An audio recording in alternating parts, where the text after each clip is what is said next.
Hey, welcome back to James's Repair Shop.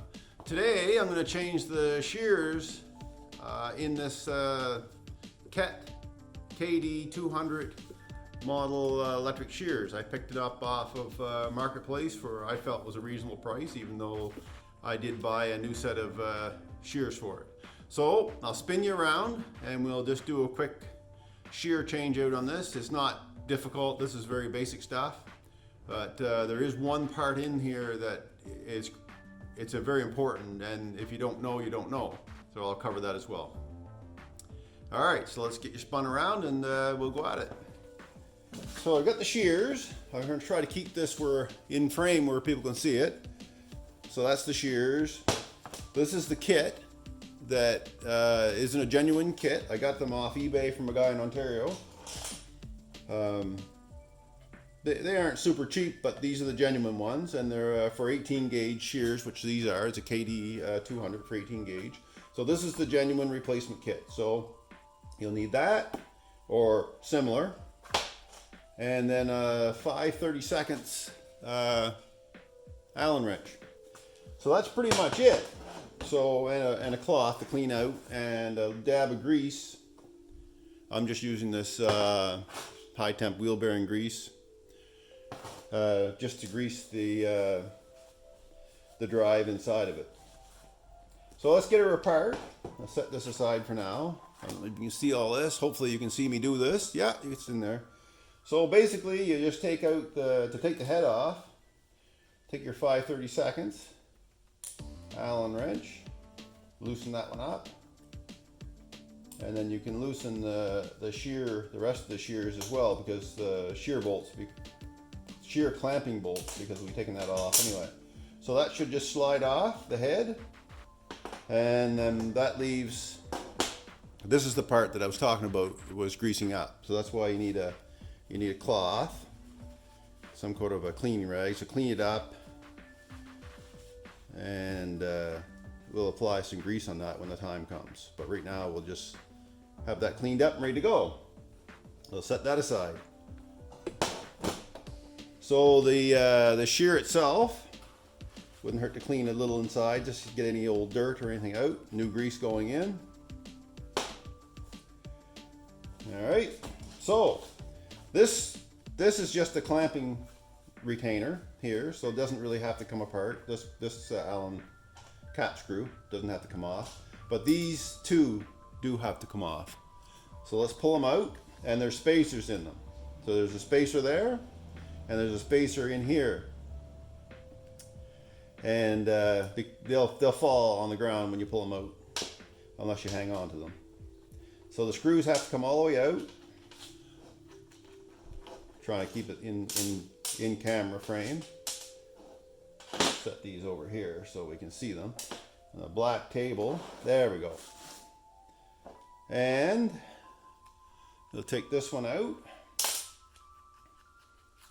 Put it there, and then the shears will just come right out, just like that. So you can stack them out. There.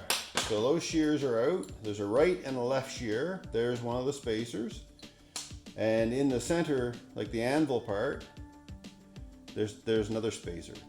And the kit comes with a new spacer. I assume it goes in the wear, this one here, because it would have the most wear.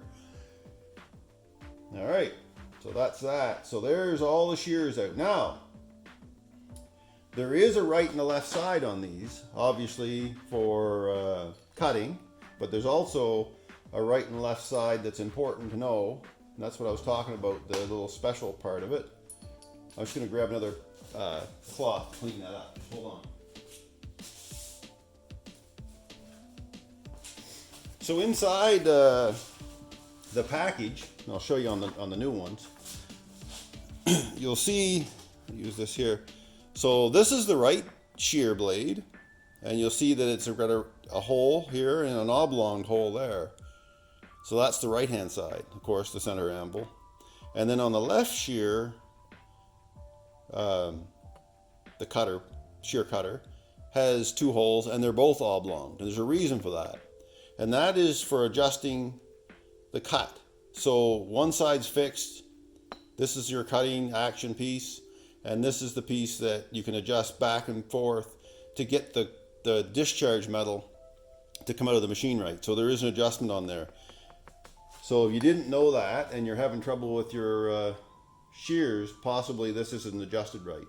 So anyway, and that's what happened here. This is what I think happened to this machine. It's why the guy ended up selling it. It's just my suspicion.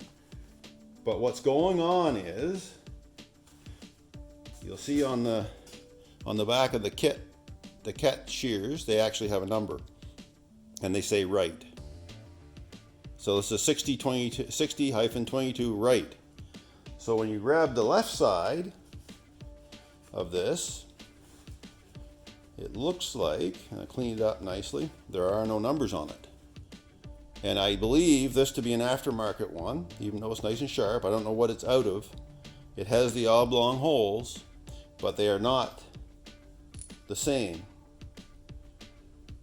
You see how quite a difference in the milling of them. And there's no, I tried to adjust it 10 different ways, but it doesn't work. So the new ones, we'll compare the new ones with these old ones. So I believe this left-hand side one, it has numbers inside. I believe this left side is for another type of unit. But let's have a look at the new ones. So there's the new ones. There's 6022L on the end, and then there's 6022 right, or R for right on that side. All right, so that's pretty much it. As far as identifying the parts. And then there's this piece here, like I said. There's the little bushing that goes through that, but I'm going to leave that inside because I'm going to store these and hang on to them just in case something goes wrong. And inside the actual head, it's pretty straightforward, just a piece of aluminum milled out to receive the parts. So I'll give them a clean up all the grease or anything that might be in there so we start fresh. Good. All right, that's that. So let's get the new ones opened. Probably should be able to cut them with the old one probably. There we are. So there. So we need these screws. We don't need these. We don't need that. We'll set it aside. And we don't need that. Well, we need one of those. Yes, we need one for the rear bushing. All right, the right hand out,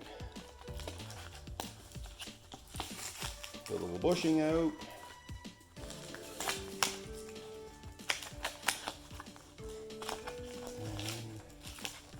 And there we are. There's the front. Oh, that was in there good. So there's the and it's actually numbered as well. 6021 is for this piece here. That's nice new piece. So, keep it all in frame.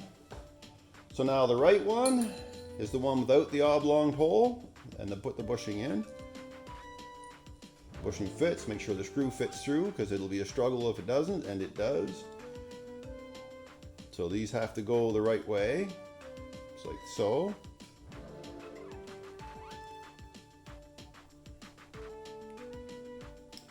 And then the left one goes on. Oh, I got yeah, that's it. So then try to get them all inside this unit here.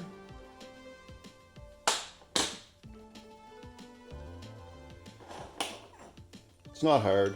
They all go together. Once you get it set in, you can align it a bit, and I got it upside down for doing all this. There we go. So there.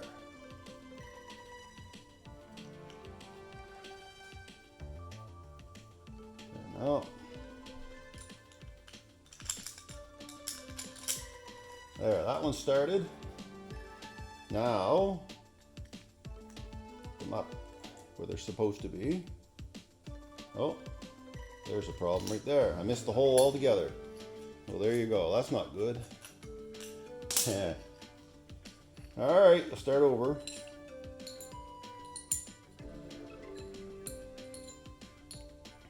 The right side like so. The bushing in. You could start them inside the machine, I guess, and then put the left side up. There's the left side. See if I can get them in this time without making a mockery of it. Slide it in.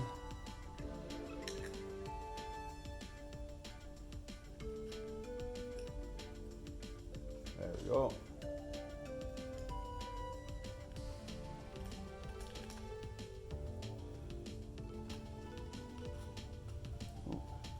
There. This time, it's in there. It's working. Now the other side is a little simpler. It just goes in. There's the insert that goes in here, like that. Very easy to see. Drop the screw down, the cap screw in. Whoop, wiggle it around, drop it out once at least. Gotta drop it out at least once. There it goes. And then that just threads in. So we'll just give these a quick snug because we're going to adjust I'm going to adjust that left blade before we tighten it all down. First, we'll mount it on the motor end of it. And this is just if you want to know how these work.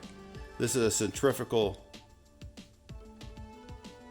like it's on a cam method, so this moves back and forth. That's what runs these jaws inside. So that's how they work. That just moves them up and down, which cuts the metal. So we'll put a dab of grease on them.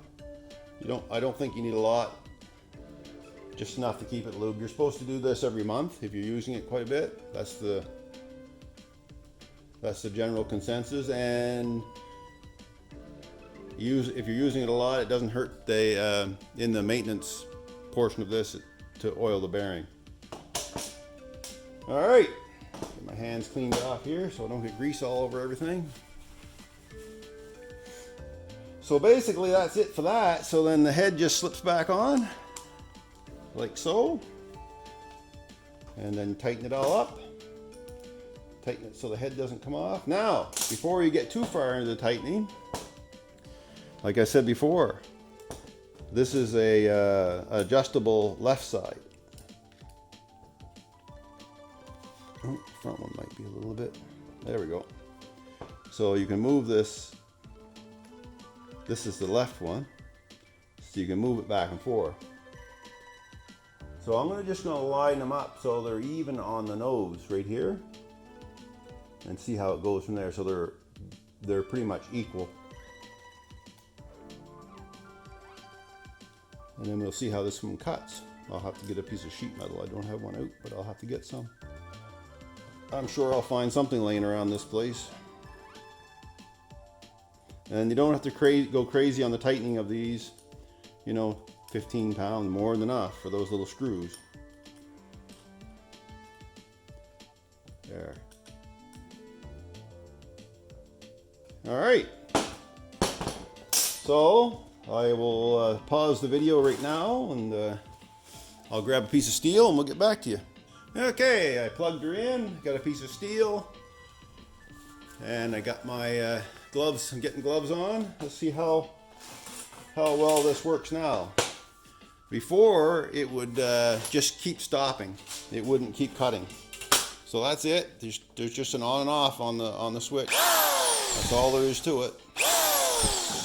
So let's see how well it cuts.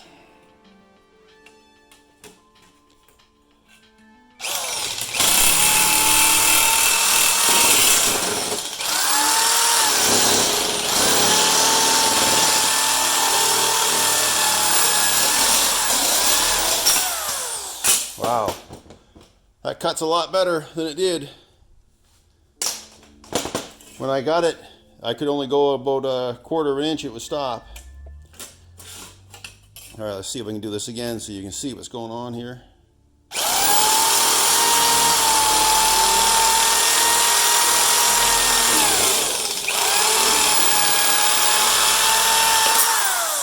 All right.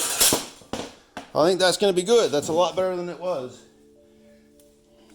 So Yeah, it does a nice cut line too. Yeah, really good. All right, well, that's about it for the set of shears. Let's just try a little short piece here. Oh yeah.